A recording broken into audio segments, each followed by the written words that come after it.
Hello, we are Axolotl Productions and our game is Izcalli of the Wind, and that is just an example of some of the final touches we've been adding into our game.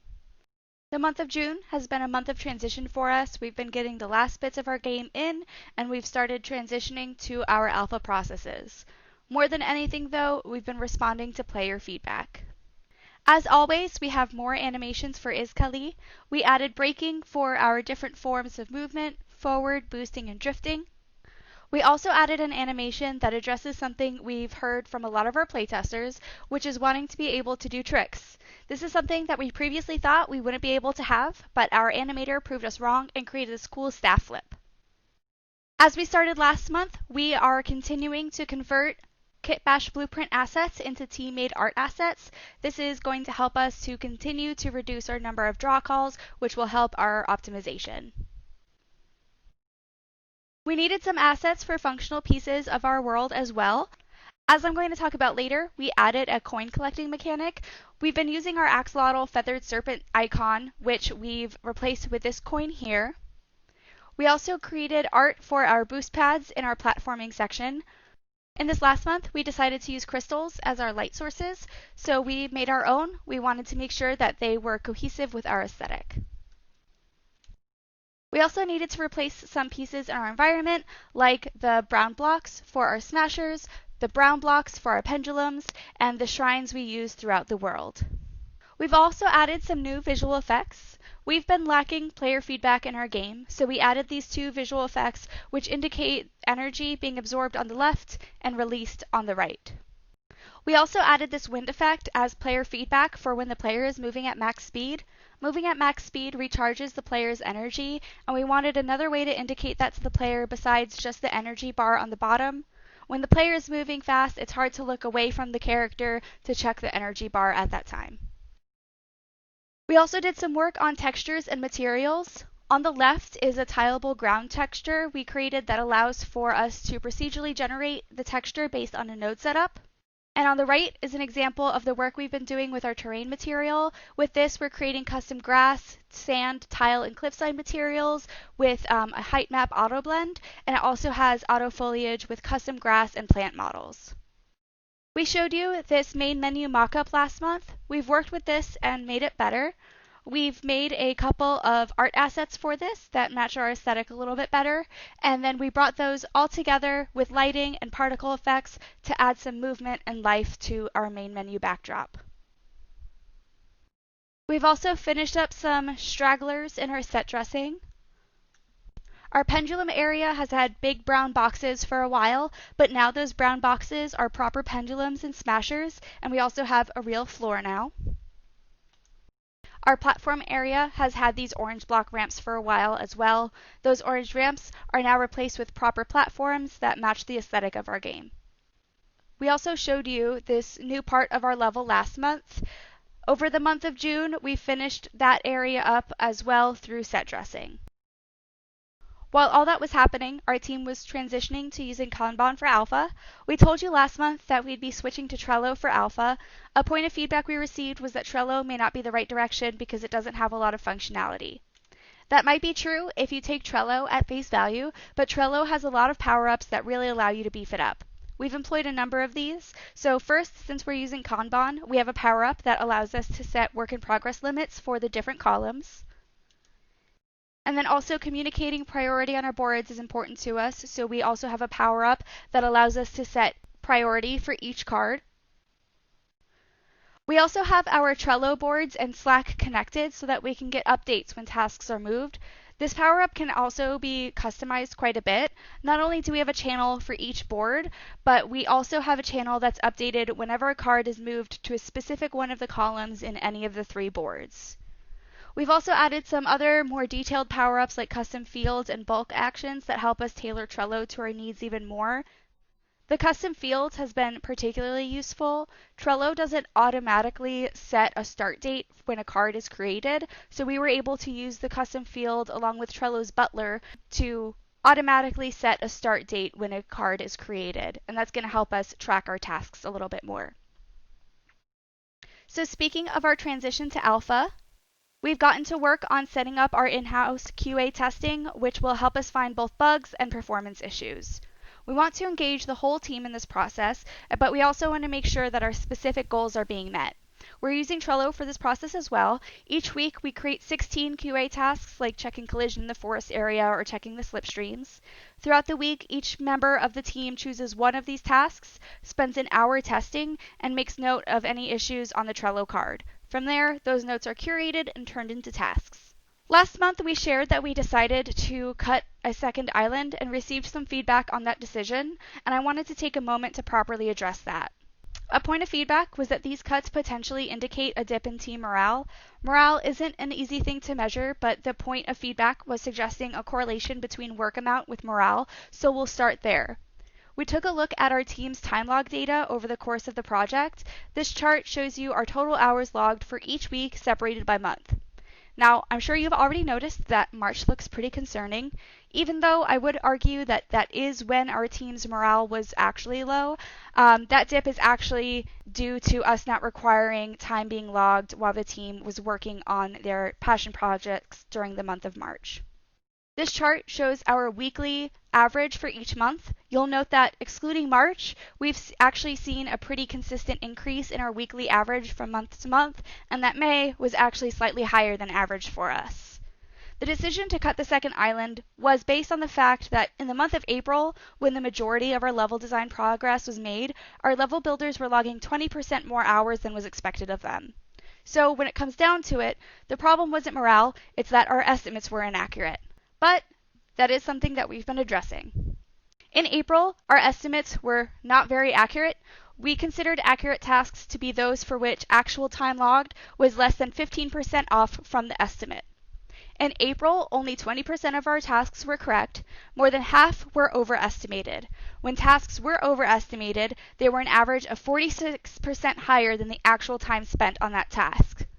When tasks were underestimated, they were an average of 97% lower than the actual time spent on the task. Inaccuracies like this make planning difficult and result in cuts like the ones that we've talked about. To address this, we adjusted our approach to task estimation. All tasks were required to be broken down to smaller tasks that are 6 hours or less. The thought behind that is that the smaller a task is, the easier it is to accurately estimate how long it will take. We're seeing improvement now that we've implemented this change. A higher percentage of our tasks are accurately estimated. We're up from 20% to 29% accuracy. Additionally, those that are over or underestimated are less so. Our overestimation average dropped from 46% to 36%, and our underestimation average dropped from 97% to 67%. Overall, we're still not where we ought to be, but we're showing promising progress, which is helping us be more productive and be better able to plan for the future. So this is the playtesting plan that we shared last month. We sent out our second round of playtesting according to plan, and we've begun processing that data. We're on track for round 3, which goes out on Monday. Based on the feedback we received and the progress that we've made, we are continuing to look at enjoyment and difficulty of our game, but now we're also going to be looking specifically at how slipstreams are going, convenience, and navigation. Now, last month I briefly mentioned our monitored playtest sessions, but I want to take some time today to talk about that a little bit more and explain what that means for our team. First, monitored playtesting is a bad description of what it is. It's actually much closer to partner playtesting. So the way that this has worked, we reached out to our existing playtesters and asked them to sign up for this process if they were interested. Those that signed up were assigned a partner and a date and a time. During their scheduled time, they joined us in a Discord voice channel, shared their screens and webcams, and we recorded them playing the game together with one person playing and the other spectating, and then having them switch. This gave us a lot of really great qualitative data that we wouldn't have been able to get through a survey.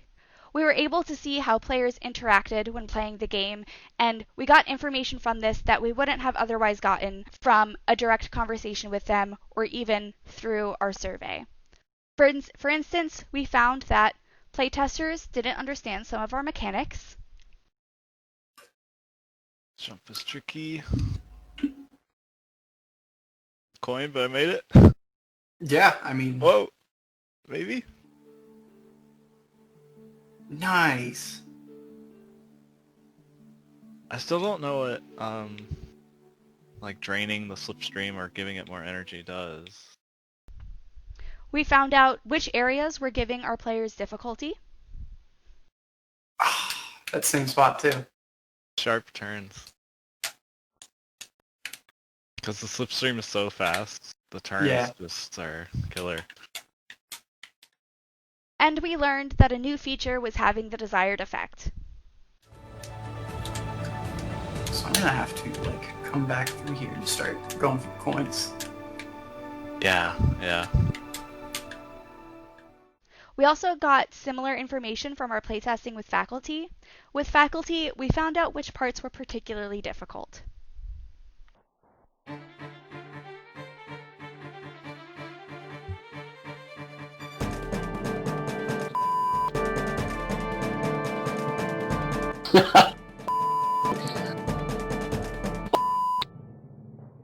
That's hilarious. Now, on to how we responded to feedback. It was pretty clear that our controls needed work. We had plentiful and varied feedback from our playtesters on what was wrong with our controls. Our keyboard controls were just plain bad. Braking and reversing needed to be more obvious. Drifting was in a bad place on the controller, and deflecting needed to be addressed.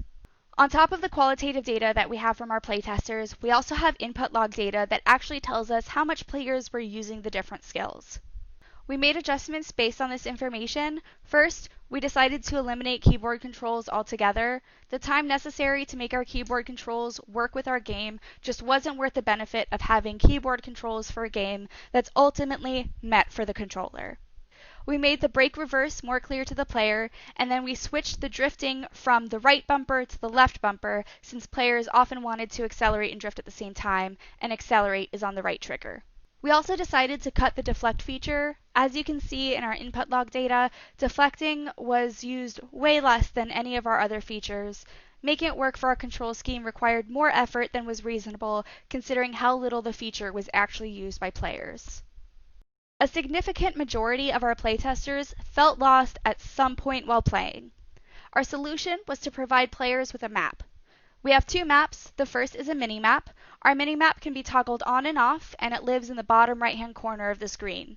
On our maps, one large icon indicates the beginning of a challenge, and once the player gets that location, it splits up into smaller icons for each component of the challenge.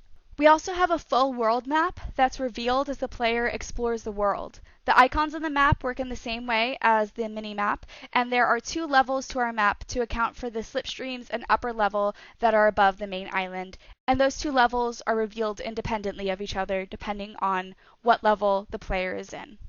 Now, knowing what to do is a unique concern for us. We decided early on that we didn't want to release to Steam so that we could focus on building a fun, challenging level without having to worry about tutorialization. However, we still needed our playtesters to have some idea of what to do. We had these simple instructions, but found that playtesters were having trouble in spots because we didn't properly communicate the basics of our game to them. Players didn't know where to go, didn't understand some of our energy mechanics, and sometimes got stuck, unable to make progress because they didn't even know that they were supposed to be doing something. Since we already decided to forego a proper tutorial, we improved our written instructions and made sure that they popped up before the player could even begin playing. These new instructions tell the player how they can gain and use energy, what energy is used for in the world and how, and lets the player know about the map that is available to them. One of the things that we were looking at was whether our playtesters were actually enjoying the game and which aspects of it were enjoyable to them. Last month we shared that we had an encouraging number of unsolicited mentions about our movement and flying in the game. A lot of playtesters commented on movement in our game, saying it felt good and that they enjoyed the experience of flying throughout our world. Our response to that was to take steps to provide the opportunity to play with the movement of the hoverboard and to embrace exploration.